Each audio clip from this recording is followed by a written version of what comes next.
No livro dedicado ao tema do sacrifício, Marcel Mauss escreve: dos objetivos do presente trabalho é mostrar que a eliminação de caráter sagrado, puro ou impuro, é elemento primitivo do sacrifício, tão primitivo e tão irredutível quanto a comunhão.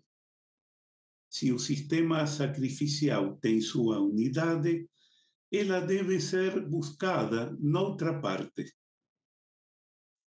Mais adiante, no mesmo texto, convém dar uma definição exterior do fato que designamos por sacrifício.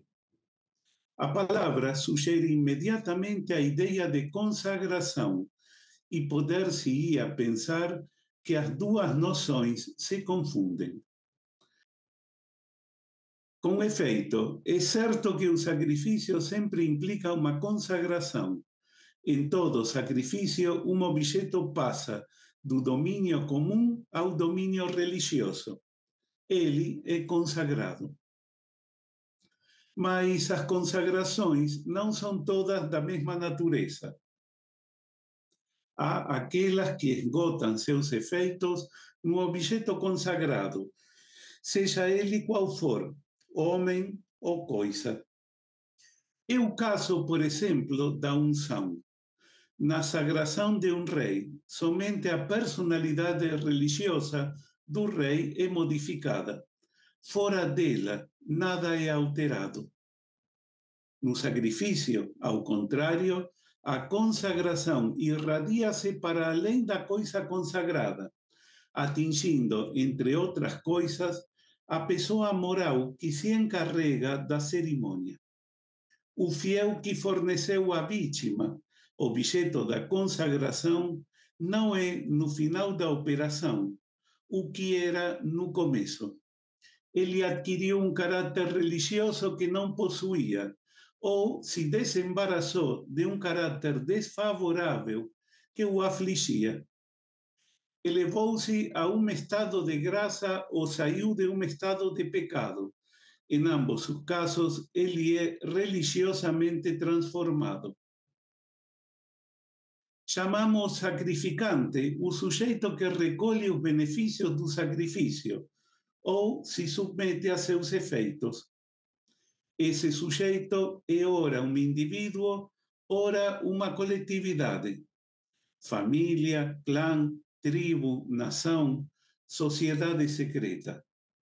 Quando é uma coletividade, o grupo pode exercer coletivamente o ofício de sacrificante, isto é, assistir em conjunto ao sacrifício. Mas também pode delegar a de seus membros a função de agir em seu lugar. Assim, a família geralmente é representada por seu chefe e a sociedade por seus magistrados. É primeiro grau nessa série de representações que iremos deparar em cada uma das etapas do sacrifício.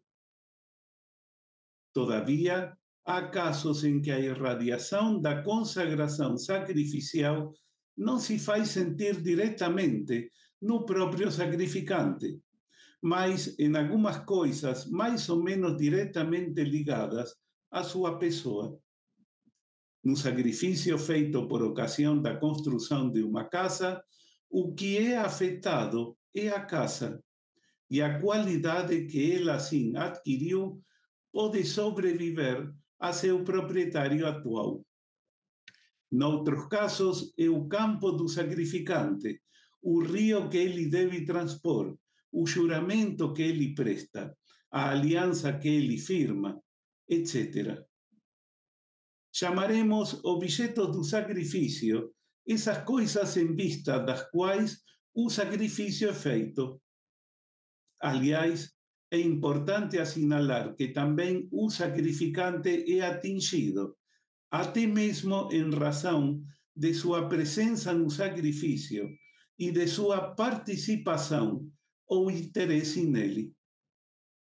A ação irradiante do sacrifício é aqui particularmente sensível, pois ele produz duplo efeito. sobre o objeto pelo qual é oferecido e sobre o qual se quer agir. Outro sobre a pessoa moral que deseja e provoca esse efeito. Às vezes, ele só vem a ser útil sob a condição mesma de ter esse duplo resultado. Quando um pai de família sacrifica pela inauguração de sua casa, é preciso não apenas que a casa possa receber sua família, mas também que a família esteja preparada para ocupá-la. Vê-se qual é o traço distintivo da consagração no sacrifício.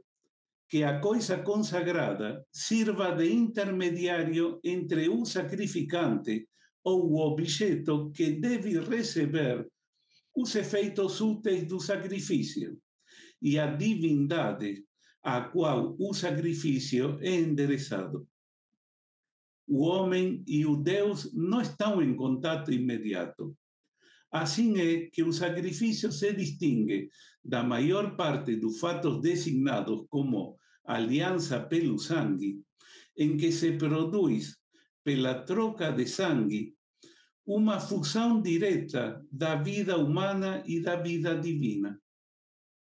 Diremos o mesmo de certos casos de oferenda de cabelos, pois também aqui o sujeito que sacrifica está, por parte de sua pessoa que é oferecida, em comunicação direta com o Deus.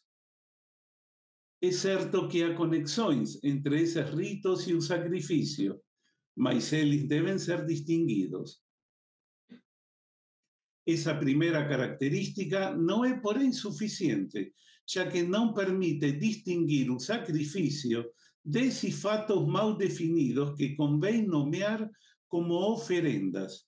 Com efeito, não há oferenda em que o objeto consagrado não se interponha igualmente entre o Deus e o oferecedor, e em que este último não seja afetado pela consagração.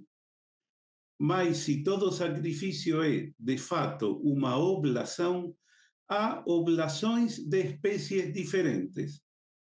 Às vezes, o objeto consagrado é simplesmente apresentado como um ex-voto. A consagração pode afetá-lo no serviço do Deus, mas não altera sua natureza pelo simples fato de fazê-lo passar para o domínio religioso. Caso das primícias apenas trazidas ao templo e que ali permaneciam intactas e pertencentes aos sacerdotes. Outras vezes, ao contrário, a consagração destrói o objeto apresentado. No caso de um animal apresentado ao altar, a finalidade buscada só é atingida quando ele foi degolado, esquartejado ou consumido pelo fogo. Em suma, quando foi sacrificado. O objeto assim destruído é a vítima. E, evidentemente, há oblações desse tipo que deve ser reservada a denominação sacrifício. Percebe-se que a diferença entre os dois tipos de operações se deve à sua desigual gravidade e à sua desigual eficácia. No caso do sacrifício, as energias religiosas postas em jogo são mais fortes e, assim, devastadoras. Nessas condições, deve-se chamar sacrifício toda oblação, mesmo vegetal, em que a oferenda ou uma parte dela é destruída, embora o costume pareça reservar o termo apenas à designação dos sacrifícios sangrentos. É arbitrário restringir desse modo o sentido da palavra.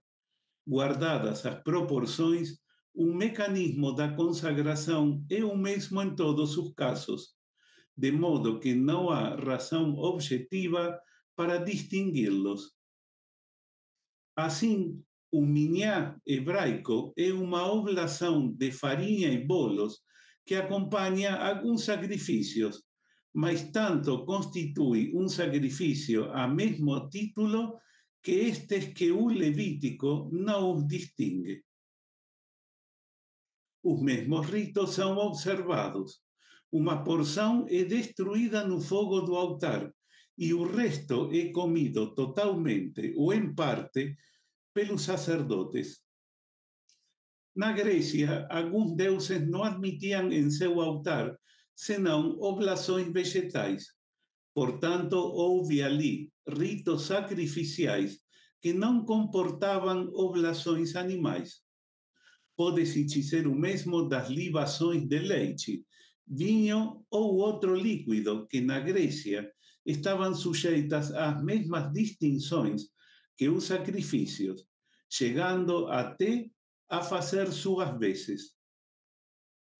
A identidade dessas diferentes operações foi tão bem percebida pelos hindus que mesmo aos objetos oferecidos nesses diferentes casos atribuía-se identidade.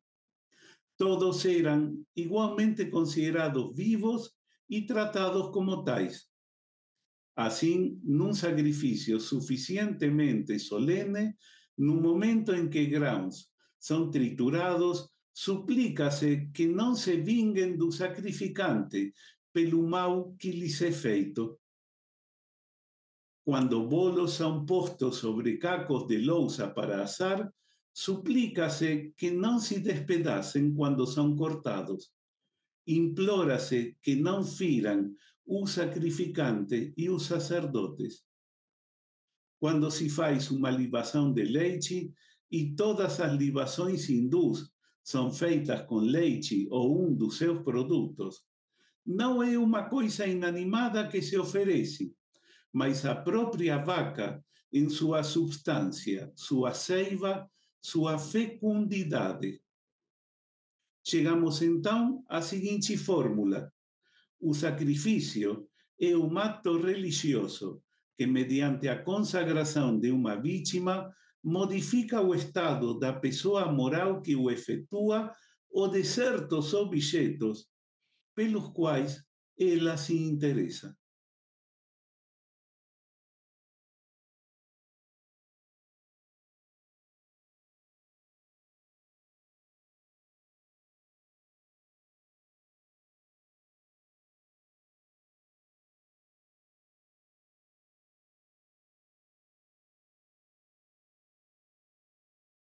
Ao referir-se à questão do sacrifício, Annie Dufour-Mantel escreve: o tótem é uma instância simbólica e real.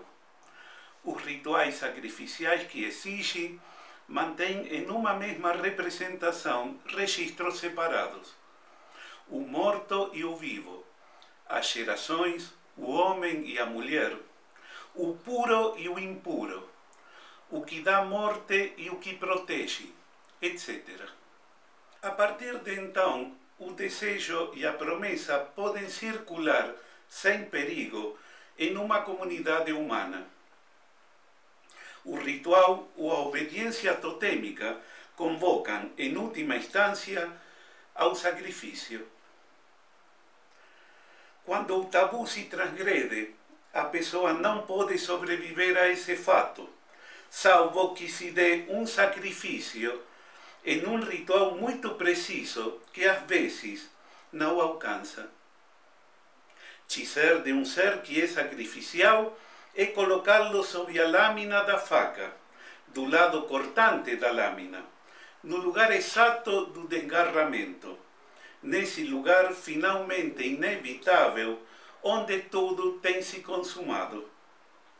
O sacrifício fecha o círculo ao redor da fatalidade, que quisera conjurar no tempo cotidiano. É um efeito estranho ver esse tempo roto em dois, antes e depois do sacrifício. A força do ritual, que não é neste sentido permutável, substituível por alguma outra, consiste em fazer-nos acreditar neste presente absoluto do ato, quando não é mais que uma repetição de um acontecimento que já teve lugar em um espaço-tempo que já foi profanado.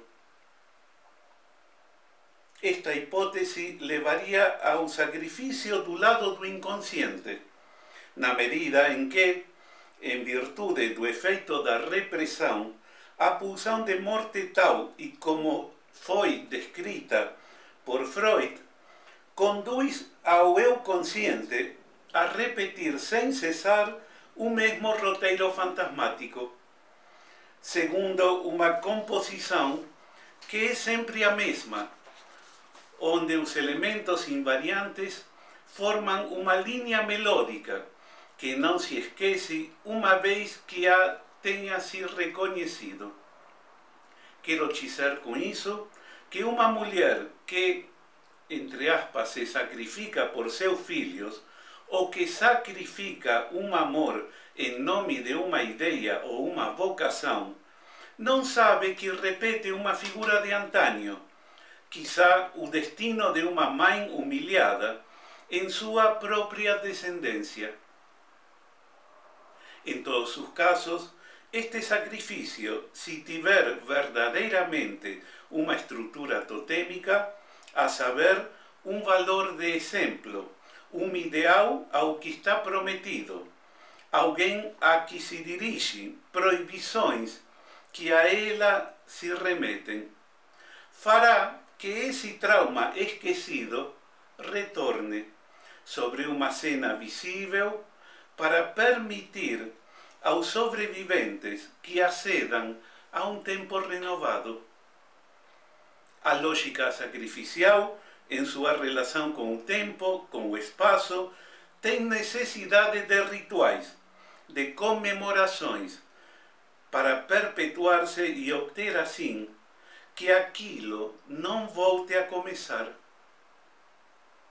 O sacrifício produz o irreparável, mas para reiniciar a possibilidade de um espaço e um tempo humanos. Uma mulher sacrifica-se para que algo se abra no horizonte do futuro. Inclusive, se deve pagá-lo com sua vida.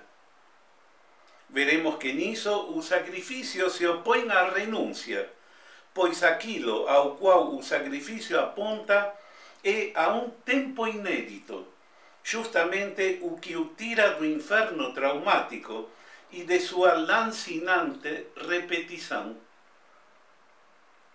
O sacrifício totêmico atua reordenando o trauma em torno a um relato exemplar, que serve ele mesmo como fábrica de um ritual. Produz um trabalho de arquivo, de ativação da memória, recordando a violência original que o tornou necessário. Atua como um traumatismo, mas no espaço desse como estão a história, o campo social, os outros, o tempo comum. O sacrifício tem isto em comum com o trauma. Encontra-se no irreparável, no nunca mais, no de uma vez por todas. Porém, a diferença do trauma, que na história do sujeito abre um lugar vazio que nada poderia suturar, o sacrifício interpreta o trauma sobre a cena social e pública. Faz dele um acontecimento cuja ritualização cobrirá ao sofrimento com uma película de glória. O trauma, também ele, provoca o irreparável, ainda que de maneira invisível, insondável. Está do lado do real, quer dizer, do incognoscível. É neste fading que o sujeito se apaga da cena, porque não pode designar com clareza ao carrasco, sobretudo quando é alguém próximo ou um parente, pois os laços de amor se misturam com os das vontades, do desejo forçado, da angústia que a criança tem de produzir algum sofrimento a quem a martiriza, de decepcioná-lo, de romper por sua confissão o pacto que os liga. Às vezes, inclusive, a vítima faz algum pacto com o carrasco para que o silêncio perdure, porque quase sempre se escolhe ser leal a seus pais ou a seus allegados, em contra de si mesmo, inclusive quando é ignorado. O sacrifício totêmico retoma o mau cenário fixado pelo trauma, mas o utiliza de outra maneira. Teatraliza as coisas, esgrime a faca, invoca ao destino, veste o figurino da tragédia. Volta a abrir a cena como se faria com um corpo. Desnuda as vísceras, extrai delas os ligamentos, expõe os membros e a pele, solta as articulações.